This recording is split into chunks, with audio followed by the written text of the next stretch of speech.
I'm Julie Zenner along with Dennis Anderson, and here's what's coming up on Almanac North. Well, prepare for more detours as the big Twin Ports Interchange reconstruction project continues. We'll have an update tonight on the Can of Worms rebuild. Shipping is bouncing back in a big way after 2020 was bogged down by the pandemic. We'll have a mid-season shipping report. And we'll say goodbye to a familiar face right here at WDSE. Those stories and voices of the region coming up on Almanac North.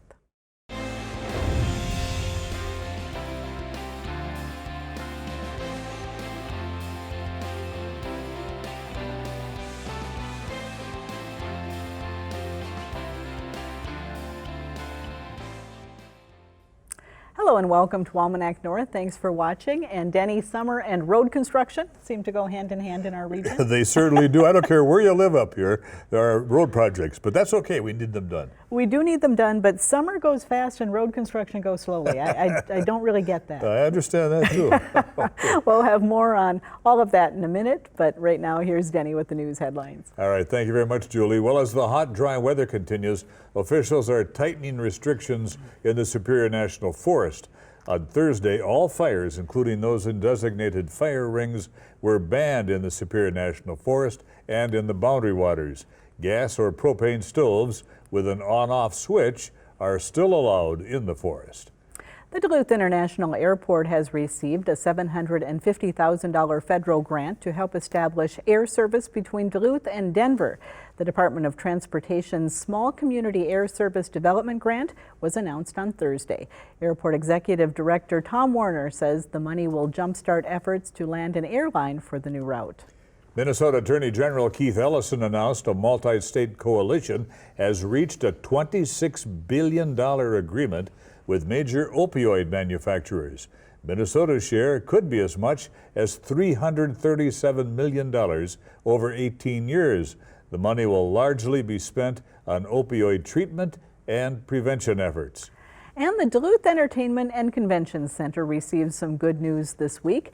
The DEC was awarded a $750,000 shuttered venue operators grant, part of the federal COVID relief package. The money will help the DEC hire back furloughed staff and pay off utility debt that accrued even as the facility sat mostly empty during the pandemic. The complete rebuild of the so-called Can of Worms on Interstate 35 in Duluth is picking up steam. More detours are planned beginning in August as the $343 million project progresses. Here with an update on the Twin Ports Interchange project is Pat Huston, the Assistant District Engineer in charge of major projects for MNDOT District 1. Pat, welcome. Thanks for being here. Really appreciate the time we can question you on this interchange. Maybe you could tell us a little bit about all that project that's going on right now in the so-called Can of Worms. I will. First of all, I always like to start with why are we there? It's aging infrastructure. It was built in the late 60s. It's at the end of its life. Safety, we all know here the local, the left exits in those blind merges, getting rid of those, and to increase freight mobility. And by that I mean we've seen the giant cargo coming out of the port of Duluth. Right. You know, Jayson's going to talk tonight. Right now they have to travel on the city streets and they should be on the interstate. So those are the goals. But what's going on now? We started last October and worked through the winter on areas where we could get through without interrupting traffic. And then I think everybody noticed this summer we have single lane traffic, one lane in each direction for the most part. This will be the most difficult summer with that. And the reason we have that single lane traffic is what's really controlling it. We are putting in a new crossing. Miller and Coffee Creek both go under the freeway and the railroad in separate locations. And we are building one very large 4-chamber box culvert off to the side. So that is actually about 50 feet below the freeway right now. So we're working on both sides of that, and we need to get all the traffic over on one side because it's such a big excavation. It's a really monstrous part of the project. Yeah. So we're doing that. We've reconstructed Michigan Street drainage, and we're getting that ready to actually reroute some freeway traffic on it. This October, when we go to the next big stage, we will have southbound I-35 actually routed down on to Lower Michigan. It will be kind of inside concrete barriers, so traffic can't mix from the freeway and city streets, so we're safe there. And we'll build a temporary road and bring it back out before 27th Avenue West. And you might ask, well, why would we do that? We did that because we're going to put the northbound traffic on the southbound side, and then we're going to completely demolish northbound I-35 along with all the connections to 535 and 53. So we've never seen anything like this. This is we've been through there kind of rehabilitating before, but this is a complete removal and reconstruction. It's an area with a lot of history. Are you finding anything interesting along the way or any surprises along the way? We are. It is really a challenging project. We have very weak soils. A lot of that was old filled-in bay. We have old sawmills, sawdust. We've found dumps, including shoe dumps. We have all the soil is contaminated. All the water is contaminated. And back in the early days from legacy contamination, that unfortunately is how we operated as society, but now we have to deal with that during construction. So in my 31-year career, this is the first project I have ever been on where we have 2 temporary water treatment plants on the project, one on each side of the freeway. Sure. So if folks are driving by and they wonder, they look like a bunch of big shipping containers, those are actually pre-treatment plants where we clean up the water from the project before it goes to WLSSD for final cleanup. The weather seems to be cooperating. Are you pretty much on schedule? We are right on schedule. We've run into a few surprises, but overall we are tracking right on schedule. So the next big milestone coming, well, I'm sure we'll talk about a few traffic closures, but the big change will come, like I said, later in October, where we will go back to 2 lanes in each direction. We'll be utilizing Lower Michigan and one side of the freeway. So we'll be 4 lanes. And the reason we're doing that is so we can work through the winter. We're going to work through each winter. And what drives that, if you've seen construction before, typically you get all the orange cones down the center on the freeway, and then we have to get everything back to 4 lanes before the snow flies. Because it's Minnesota, it's snow and ice season, we cannot have that single lane traffic on the freeway and do snow and ice. So working together with our contractor, it's Ames Kramer joint venture, they're partnered up, large regional contractor, came up with this scheme to get things back to 4 lanes, but yet still let us work through each winter of this multi-season project and take advantage of that, and that pretty much cut a year off the project. So far, it seems like traffic is moving pretty well through that area. Talk about some of the major details or detours and where people are going to have to route around as the next phases come in. Okay, I'll back before I talk about that. The delays, we actually have instruments out along the highway, so they kind of detect backups and turn our message signs on. But what we can also learn from those is even during peak backup times, our data is showing 3 to 5 minutes only.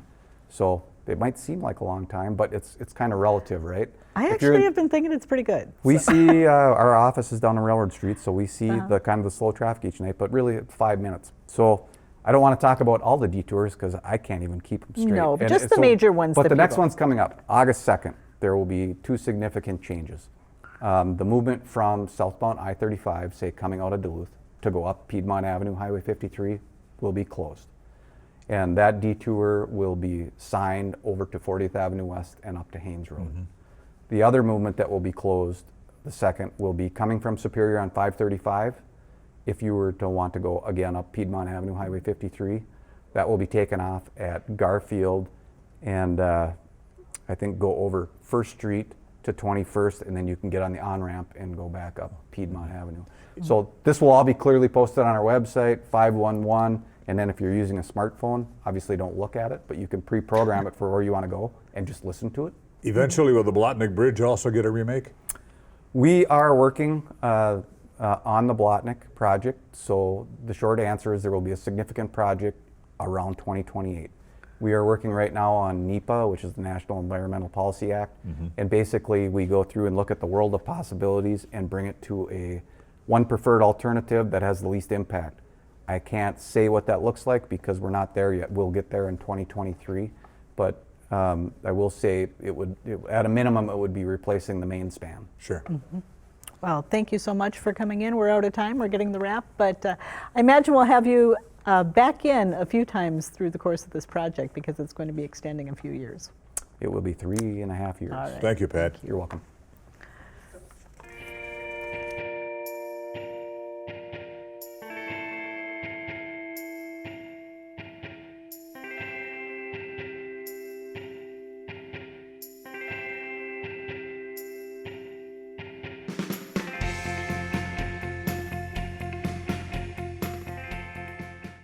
It's time now for Voices of the Region. Each week we hear from a journalist in the area about the stories they're covering. This week, Danielle Kaeding, a reporter with Wisconsin Public Radio, is our guest.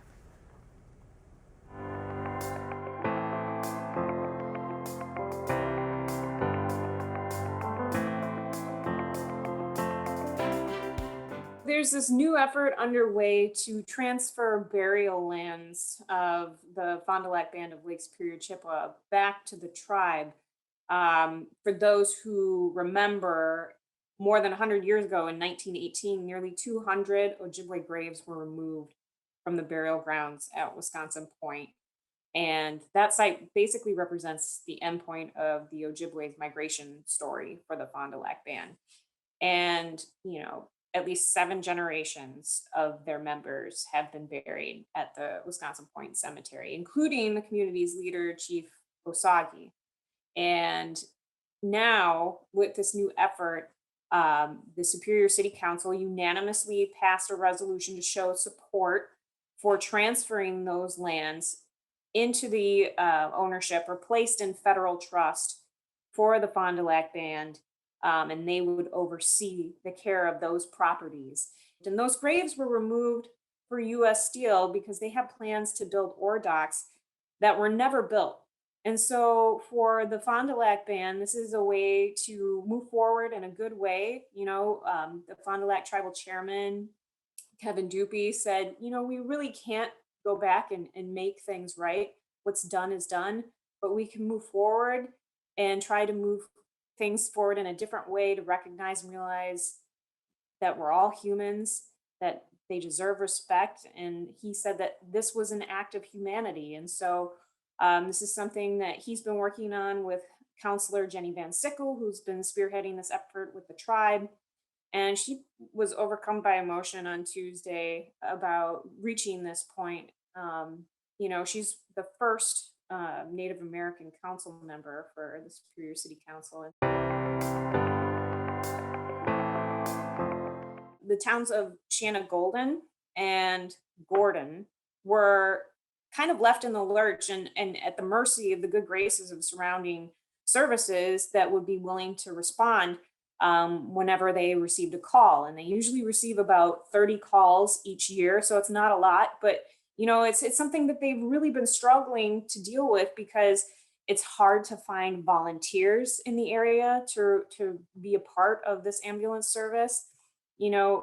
People who get certified as an EMT or as a first responder can pay anywhere from $500 to more than $1,500 just to get the level of certification they need to be able to help out. And they've encountered difficulties with a national exam that they need to pass in order to qualify and take part in that service. And so ambulance service directors in the area have really struggled with this, but they were able to sign a contract. Shanna-Golden and Gordon were able to sign a contract with 2 other towns. And basically, Glidden Area EMS, which has been operating as a first responder service, will now operate as an ambulance service and transport people in need for those 2 towns. The current Natural Resources Board Chair, Fred Prang, he has been in that position. He was appointed by under the Governor Scott Walker's administration, and his term came up on May 1st. And so Governor Tony Evers, who's a Democrat, appointed Sandra D. Nas, who is an Ashland school teacher and has a lot of experience in the field of conservation. And she hasn't been able to take her seat on the board because the current chair, Fred Prang, has refused to step down. But now there's been a challenge regarding that, and the Humane Society of the United States and the Center for Biological Diversity are basically saying, no, wait a minute. We don't believe that he is lawfully occupying that seat. We want the Wisconsin Attorney General, Josh Kaul, to take a look at this and basically take a special form of legal action that would examine whether or not he has the right to hold that public office. And they're asking the Attorney General to take swift action to review that before the next meeting in August. I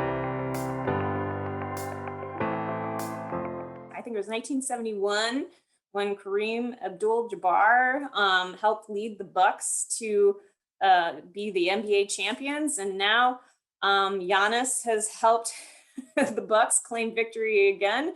He scored 50 points in the game on Tuesday night, and they did it in 6 games against the Phoenix Suns. And so there was a lot of celebration last night in Milwaukee, and I'm sure there was some celebration in the Superior area as well. And if you remember back in December, Giannis signed a 5-year contract with the Bucks, which was pretty surprising at the time.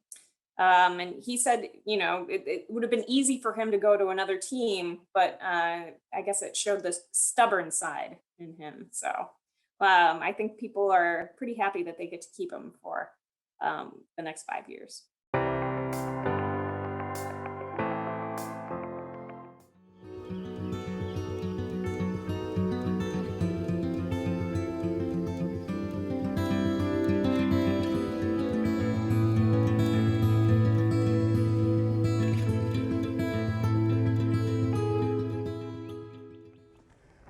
The 2020 shipping season in the Twin Ports was impacted substantially by the global pandemic.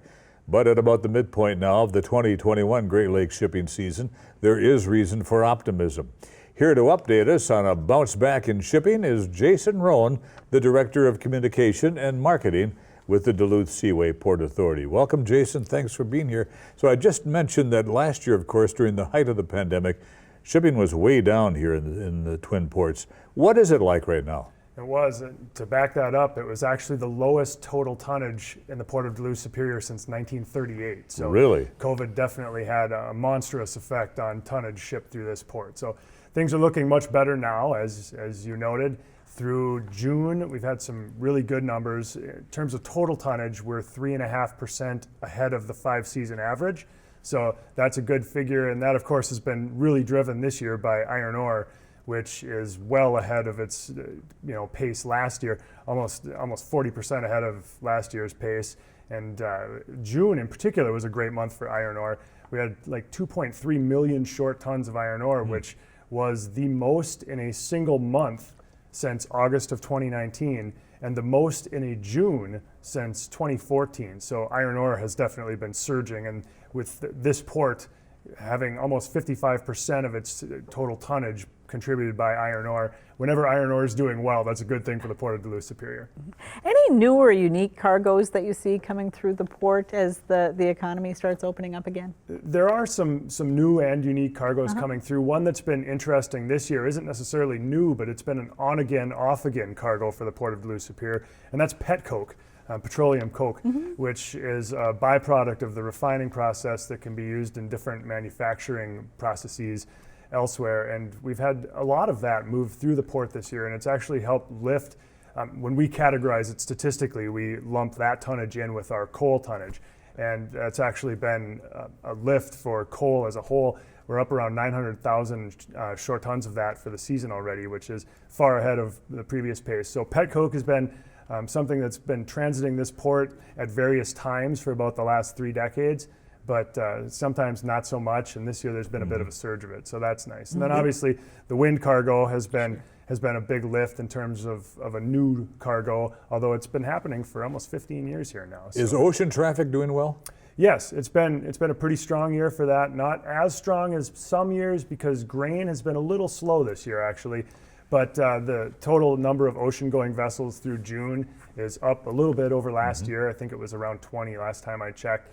So ocean-going traffic is still doing well, bringing in a lot of those project cargoes like the wind cargoes, and also most recently some reactor parts that went to the refinery over in Superior. Getting those pieces and parts in and out of the port have always been a challenge with the Twin Ports Interchange reconstruction going on. Has that created any new issues for you this year? Well, it's definitely one of the benefits of the Port of Duluth Superior is that in terms of nationwide ports, ours is one of the least congested out there. So cargo moves well through our port. However, there are always some hitches in that and some challenges.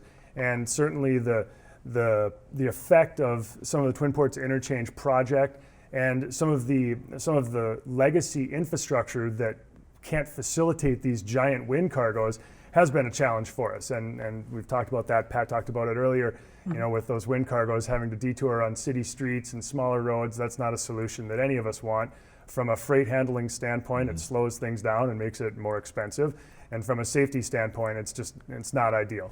So definitely looking forward to those changes coming from the Twin Ports Interchange project to help expedite that cargo movement through the port, and specifically the Garfield Avenue ramps. We're really hoping end up becoming a component of the project that does happen sooner rather than later. And rail improvement is on the schedule for early next spring. What about that? Can you tell us about it? Right, we recently received a grant from MNDOT for rail improvement, and it will help impart us to be able to upgrade a chunk of rail on our Clear Public Marine Terminal that was built with the then industry standard of 100-pound rail. We're going to be able to upgrade that to 115-pound rail, so it'll meet the industry standard. We'll be able to smooth out the grade of the corner a little bit, and also take care of the concrete overlays on that stretch of the terminal. And it's a really important stretch of the Clear Public Marine Terminal rail, because not only does it serve Duluth Cargo Connect, but it also serves 3 other tenants on the Clear Terminal in terms of how they can move their cargo over rail. So that'll be a great project for us, and we're really excited to see that MNDOT grant come through. A lot of conversation going on at the national level about federal infrastructure funding. Any high hopes for what's coming together in the package? I think there's definitely high hopes for ports nationwide. There's been a lot of talk about that from the American Association of Port Authorities, and certainly the Port of Duluth Superior is in that group. Also looking forward to seeing those dollars invested at the Soo Locks to be able to help facilitate that transfer of cargoes across Lake Superior and down to the lower lake. So definitely high hopes on that, and it's been, there's really been bipartisan representation in this port talking about the need for those infrastructure improvements in terms of Great Lakes shipping, and we're excited to hopefully be able to be a part of it and benefit from it. How many vessels visit the Twin Ports in a year? In the average year, well, there's no such thing as the average year, but sometimes around 700, and right now we're over 300 to this point in the season. So we're tracking toward that 700 number pretty closely right now. Okay, very good. Well, I think we're out of time already. Time goes quickly when we're on the air. Jayson, Hron from the Duluth Port Authority, thank you so very much for being here. You're welcome. Appreciate Thanks it. for having me. Thanks, Jayson. And finally tonight, we want to thank Karen Sunderman for her 27 years of outstanding work here at WDSE. Today is her last day at the station as she moves on to new opportunities. Karen began here in 1994 producing stories for Venture North. She spent 15 years guiding that series, then went on to create our great gardening program, and later the arts and entertainment series, The Playlist.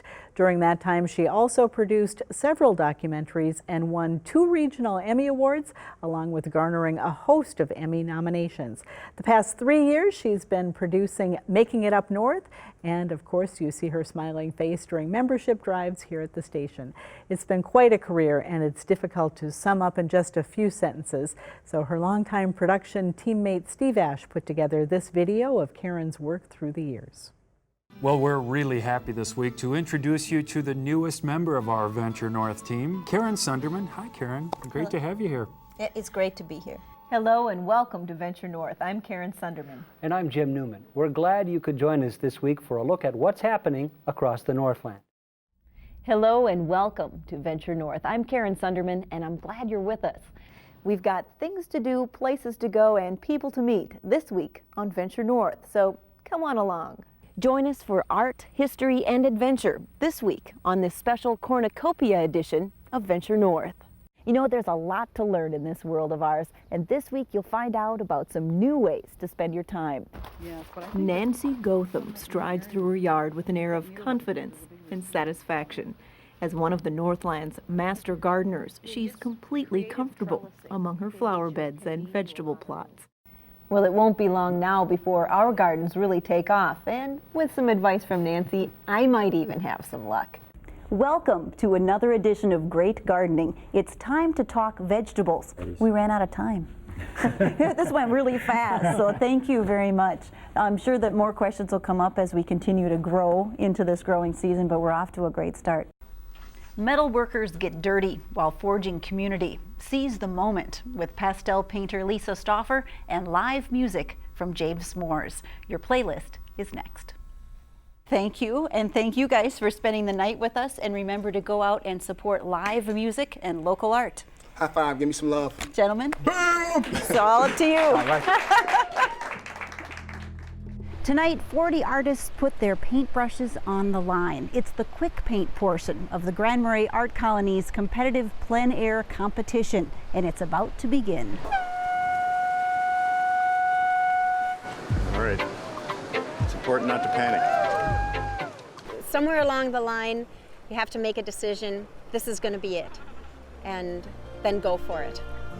Making it, we're all trying to make it, and we all have something to learn. In this episode, you'll meet 4 people in the process of making it. It's fun. It's an extremely fun place, an energetic space, and a place with just a lot of energy every single day. Yeah. Well, congratulations for making this step. Thank you so much. Yeah. Good luck.